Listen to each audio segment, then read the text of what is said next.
Hey YouTube, what's up? Johnny here from Team Crescent, and doing a frognarch deck profile. And I know we haven't been posting really a lot of videos lately, and I'm really sorry. Josh and I and the team have just been really swamped with SAT and college applications, and we're right in the middle of the season, and we're trying to pump stuff out, but it's just been tough. But recently, actually not even recently, I made this deck around 2-3 weeks ago now, and I've been meaning to try to get it up. YouTube's having problems, so right now is the first time I was able to fix it and get it up.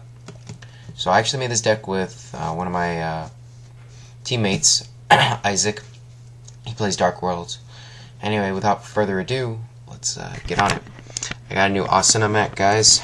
I really like it. Sorry, the glare is a little bit bad. Okay, so let's get started. Alright, so I do run the frog engine, so that is triple swap frog. Swap frog is a great card. It opens up my field so I can drop gorz or battle fader or trag or anything like that to stop OTKs, and he just recycles over and over again. And if I really need to, I can always drop the water monarch with him, because I believe he says just drop any aqua and you can special summon him. If I don't, like, if that's a last resort thing. But he can always bring my monarchs back to my hand if they're on the field. Overall, he's just a great card. He's never a dead draw.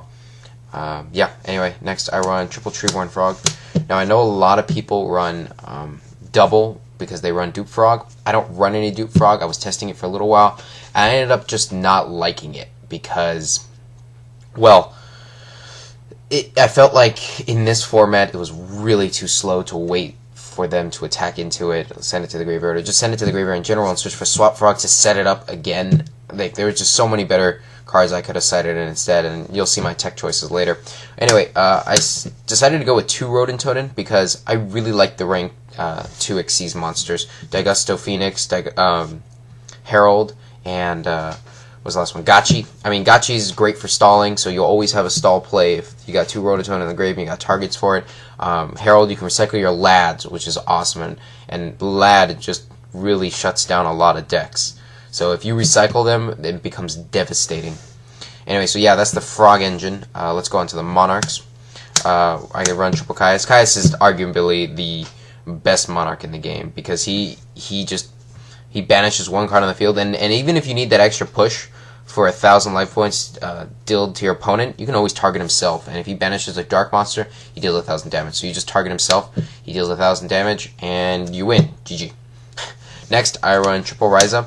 Now, I know some people like running the Fire Monarch, and it's a better first turn play than Ryza because Ryza is mandatory to target, and the Fire Monarch targets the hand. So usually they'll have a card in the hand, right? But I feel like Ryza's a better card in general because it makes them miss a draw phase, and that just makes people so salty, and I love that because they just get really bitter. They start misplaying. They get frustrated because I'm sending cards back to the top of their deck, and they don't really understand all the plays they're making because they're frustrated. Next, I run 1 Mobius.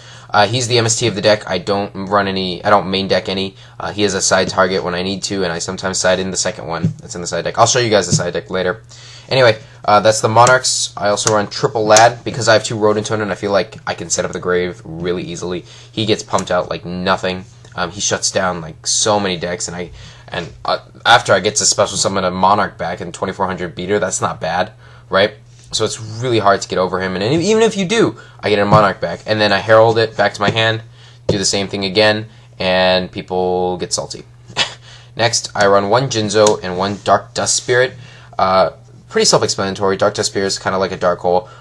He's always going to be in my hand. I can't tell you how many games I've had Dark Dust Spirit beat down where they just start misplaying because they know this card's in my hand and I can just blow up their field. And Jinzo's the same thing. I mean, he's really, really good, and I love playing him, especially since, like, a lot of people at my locals play, well, some people play, like, Chainburn, Infernities, and Jinzo just shuts them all down.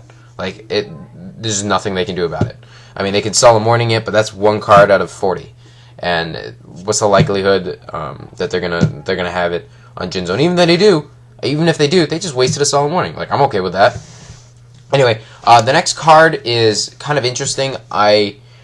kind of teched it in. I used to play frog monarchs as a child, like when I was 12. I wasn't very good. I didn't even run treeborn. But anyway, how I'd get stuff out is I'd use cyber dragon sometimes. I had one cyber dragon in the deck, and I'd special summon the cyber dragon.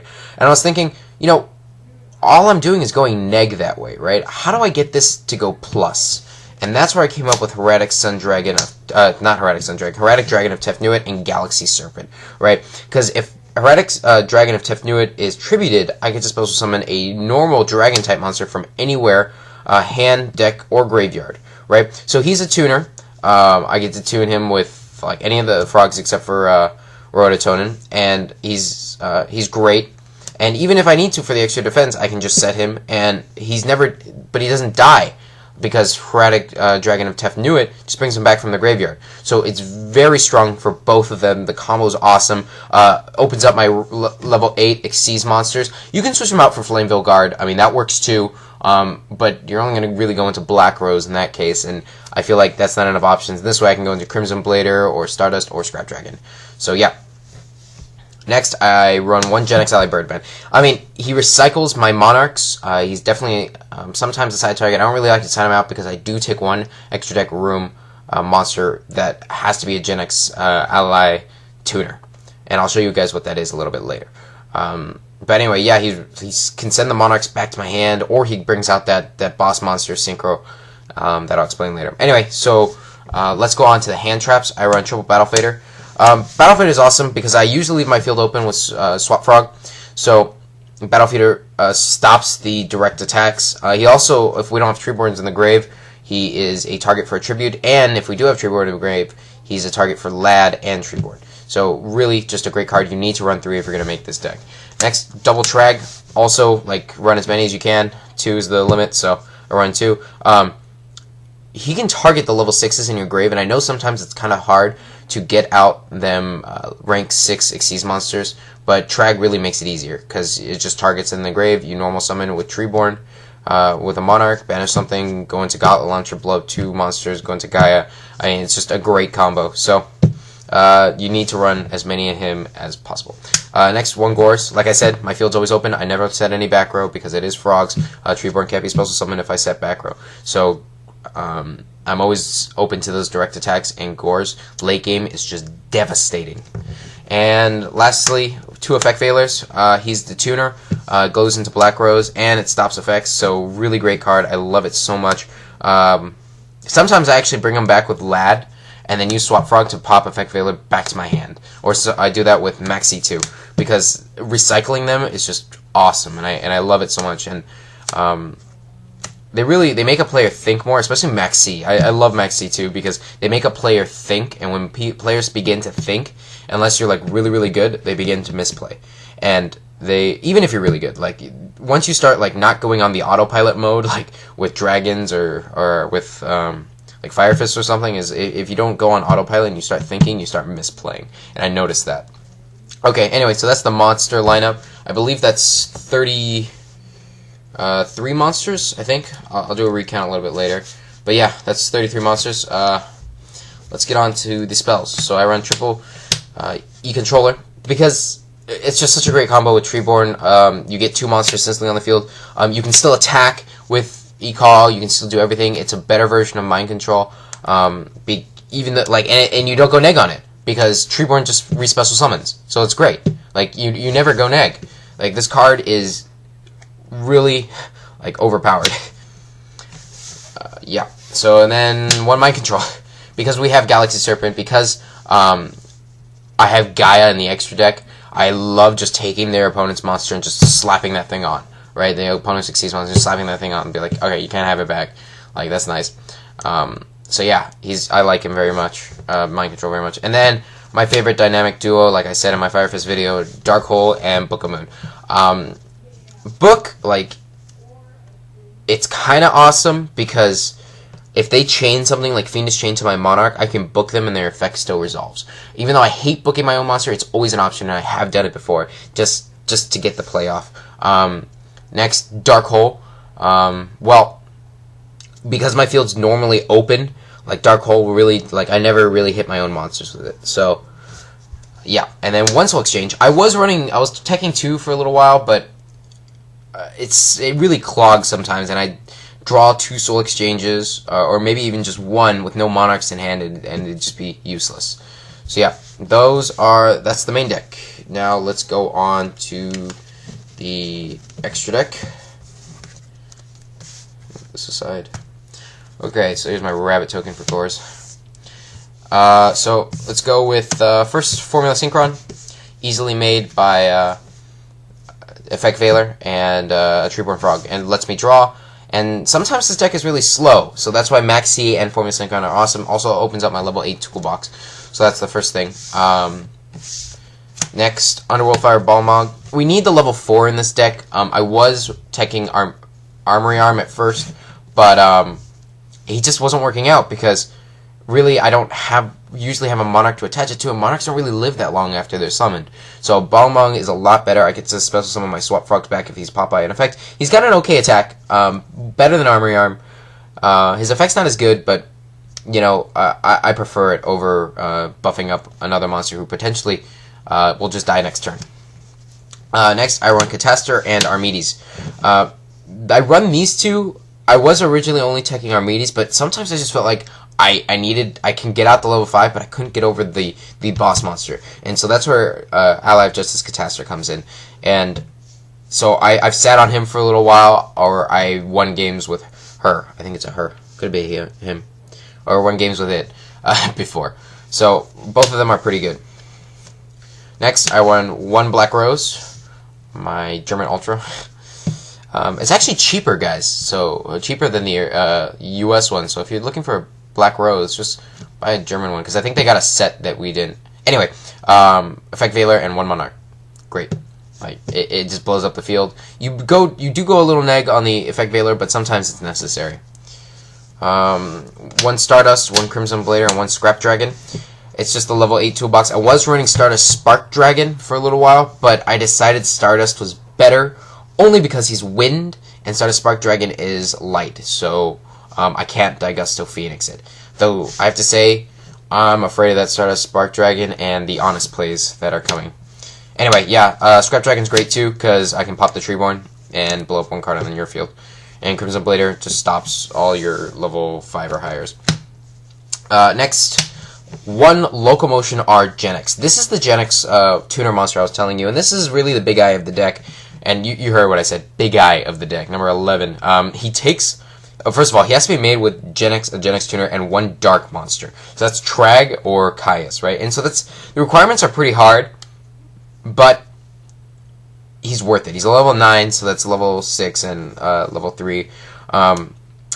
When he's special summoned, you get to target 1 monster with the highest rank your opponent controls and take control of that monster. You don't have to give it back, it's just yours, right? If it's a tie, you get to choose. So really, like, people don't expect this card, and when this card comes out, they're like, hold on, right? What is going on? So they really don't expect this card. Yeah. So that's the synchro monsters. Next, let's go on to the XCs. 1 Digusto Phoenix, 1 Gachi, and 1 Herald of Light, Pure Light.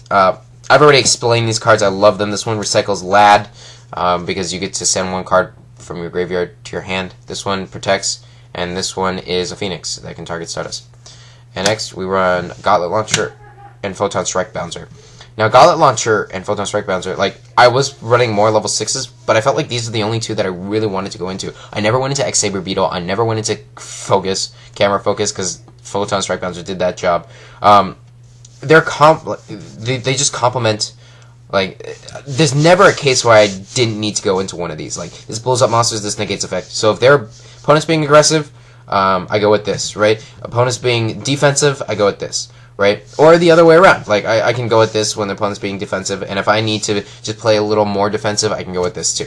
So they work in almost every scenario, and one of my favorite combos is activating Gauntlet Launcher's effect. Remember, you can blow up 2 monsters, because it doesn't say once per turn. It just says you can detach 1, right? So you can blow up 2 monsters, and then you just drop Gaia, and they're just like, wow. And then you can Digusto Phoenix. He can attack twice. He can attack once. It's a devastating combo. Anyway, so normally I wouldn't show the side deck in a deck profile, but because Frog Monarchs, the side deck is so important because of the level 5 monsters that you could possibly side in. I will show it. So, 3 Vanity's Fiend. I was going to main deck him, but, you know, I'm not really sure about it yet, and let me know in the comment section below, because I really want to hear you guys' input. I don't know if I should main deck him or not. I know, like, regardless, he needs to be in the deck somewhere, and the side deck is where that is right now, but it can always change, right? He's great against every single, like, almost every single deck, but he also hurts me in a little bit because of treeborns can't be special summoned. So I'm not sure yet. Let me know, guys. Anyway, 2 spell counselors for that prophecy matchup. The only problem with spell counselor is that he's only got 1800 attack. Like, what's up with that, right? But besides that, like, if you get this out first turn, they really can't do anything. Like, maybe if they have a priestess in hand, but really, like, nothing. Yeah, I mean, maybe if they have a priestess in hand, like, they can get over it, but it really makes them think, and like I said before, thinking makes people misplay. 1 Mobius, because this is the one that I need to side in if anything goes, like, if I really need to hit that back row. Double DD Crow. I really like this card, because, in this deck particularly, because it's a hand trap, so I don't need to summon it, I don't need to do anything, it's just if your opponent wants to do anything in the graveyard, DD Crow it, right? And then they can't activate the effect, and it just sucks. 1 End of Anubis, same. It's level 5. It's level 6. Sorry. r-genex ally, Birdman target, I guess. But his main effect is that just you can't activate stuff in the graveyard, and that's kind of awesome. It hits a lot of players, but it also hits treeborn too. So you got to be careful with these sides, guys. Vanity's Fiend and an End of Anubis, like they hurt treeborn, which isn't necessarily that important, but it's still pertinent in the deck, right? Double Chaos Hunter. I wasn't really sure about this card. I'm looking for a card to replace it. I like it as of right now. I sided against a few things like Dark Worlds. I don't even want to say that I like sided against Dark Worlds though. I mean, I said DD Crow against Dark Worlds. I'm not really sure about these two. I'm thinking of taking them out, but I'm not really sure what for. So please let me know in the comment section below. Anyway. 3 Mystical Space Typhoons for the matchup where I need 3 Mystical Space Typhoons. Pretty self-explanatory there. Yeah. And lastly, 1 for 1. Gets out the effect Vieler for the Black Rose play. So I'm not really sure about this card too. So tell me what you guys think in the comment section below of what I can be running instead. I did watch a few videos before I made this deck on what to side deck, and one person said transmodify, which I was kind of interested in because what he did was he's like, oh, you can transmodify your Caius and bring out a Gorz, and you swap Frog to bring Gorz to your hand, which is very interesting. But I mean, it's one thing for you to have a Dark Dust Spirit in hand. It's another thing for you to have a Gorz in hand. Like, your opponent knows you have a Gorz in hand. It's not going to be as devastating if it's all of a sudden, right? Anyway, that is the frognarch deck profile. Hope you guys enjoyed it. I'm sorry. We'll try to get as many videos out as we can. And yeah, Johnny from Team Crescent here, signing out.